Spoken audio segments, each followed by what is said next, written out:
Hello दोस्तों, मैं हूं प्रशांत और नमस्कार सभी को। और आज हम जो बात कर रहे हैं वो है स्पेशल राउंड काउंसलिंग के बारे में। ठीक है, स्पेशल राउंड काउंसलिंग कहें या फिर सी सेप काउंसलिंग। ठीक है, सी सेप काउंसलिंग जो बैकेंड सीट्स के लिए जो होती है, जो जोसा जो मेन काउंसलिंग है उसमें जो सीट्स बैकेंड रह जाती हैं, उन बैकेंड सीट्स के लिए जो काउंसलिंग ऑपरेट की जाती है उसको ही हम सी सेप काउंसलिंग कहते हैं। ठीक है, तो चलिए सबसे पहले हम एलिजिबिलिटी पे बात कर लेते हैं कि कौन कौन से कैंडिडेट्स होंगे जो सी सेप के लिए एलिजिबल होंगे। ऐसे कैंडिडेट्स जिन्होंने जोसा काउंसलिंग नहीं की है, तो वो डायरेक्ट सी सेप काउंसलिंग में पार्ट कर सकते हैं। ठीक है, एज अ फ्रेश रजिस्ट्रेशन वो सी सेप काउंसलिंग में पार्ट कर सकते हैं। ऐसे कैंडिडेट्स जिन्होंने जोसा काउंसलिंग की है बट उन्हें कोई सीट नहीं मिली, वहाँ पे कोई अलॉटमेंट नहीं हुआ, तो ऐसे कैंडिडेट्स भी यहाँ पर पार्ट कर सकते हैं।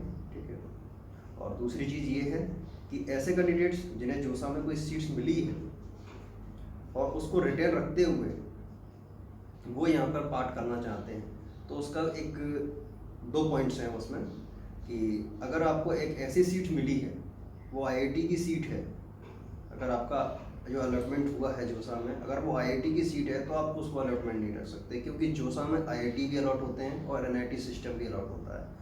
लेकिन जो सीसेप में जो अलॉटमेंट होता है वो सिर्फ एनआईटी सिस्टम का अलॉटमेंट होता है। एनआईटी सिस्टम में एनआईटीज और ट्रिपल आईटीज और जीएफटीआई आते हैं। ठीक है, तो आपको अगर आईआईटी की सीट मिली है तो आप सीसेप काउंसलिंग में पार्ट नहीं कर सकते। ठीक है, और अगर आपको एनआईटी सिस्टम की कोई सीट मिली है तो उसको एज अ रिटर्न रखते हुए आप सीसेप काउंसलिंग कर सकते हैं। ठीक है, तो एक तो ये एलिजिबिलिटी क्राइटेरिया है। और दूसरी चीज़ ये है कि मैं फ़ीस के बारे में थोड़ा सा बता दूं कि फ़ीस किस तरीके से है।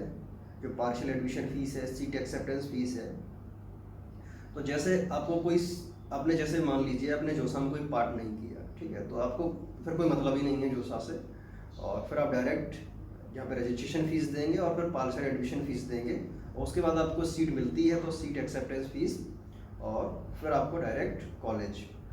और जो दूसरी चीज़ यहाँ पर है कि जिन्होंने जोसा में पार्ट किया है, ठीक है, उन्हें कोई सीट मिली है और उन्होंने सीट एक्सेप्टेंस फ़ीस दी है। ठीक है, तो सीट एक्सेप्टेंस फ़ीस देने के बाद में उन्हें पार्शियल एडमिशन फ़ीस भी देनी होगी, और उसके बाद में उस प्रेफरेंसेस को आप एज अ रिटर्न रखते हुए सी सेप काउंसलिंग में जाओगे, और सी सेप काउंसलिंग में आप जाओगे तो वहाँ पर सिर्फ आपको रजिस्ट्रेशन फ़ीस देनी होगी। उसके बाद आपको कोई पार्शियल फ़ीस एडमिशन फ़ीस नहीं देनी होगी, और उसके बाद में अगर आपको कोई सीट मिलती है जो इससे बेटर प्रेफरेंसेस लेके आप जाओगे, तो वहाँ पे अगर कोई अलॉटमेंट होता है आपको, तो फिर वहाँ पर आपको फिर दोबारा कोई फ़ी नहीं देनी वहाँ पे, क्योंकि आप ऑलरेडी जोसा में फ़ीस दे चुके हो। ठीक है, तो यहाँ पर आपको ये डाउट जो रहता है बच्चों को ज़्यादातर कि क्या मुझे वहाँ पर दोबारा फ़ीस देनी होगी, तो ये चीज़ है कि वहाँ पर आपको दोबारा फ़ीस नहीं देनी होगी, क्योंकि यहाँ पर आपको पार्शियल एडमिशन फ़ीस आप दे चुके हैं। और ऐसे कैंडिडेट्स जिन्हें जोसा में अलॉटमेंट हुआ है और उन्होंने सीट एक्सेप्टेंस फ़ीस दी है लेकिन पार्शियल एडमिशन फ़ीस नहीं दी, तो ये वाली जो सीट्स है आपकी कैंसिल हो जाएगी। ठीक है, तो आपको वहाँ पर रजिस्ट्रेशन फिर दोबारा करना होगा, फिर पार्शियल एडमिशन फ़ीस भी देनी होगी, फिर सीट मिलेगी, फिर उसके बाद वो फ़ीस भी देनी होगी। ठीक है, तो ऐसे कैंडिडेट्स जिन्हें कोई सीट मिली है जोसा में, तो वो उसको एज अ रिटर्न रखना चाहते हैं, तो उन्हें पार्शियल एडमिशन फ़ीस देनी होगी। ठीक है, और इससे रिलेटेड अगर और भी कोई डाउट है तो आप कमेंट कर सकते हैं और मैं उसका रिप्लाई करूँगा।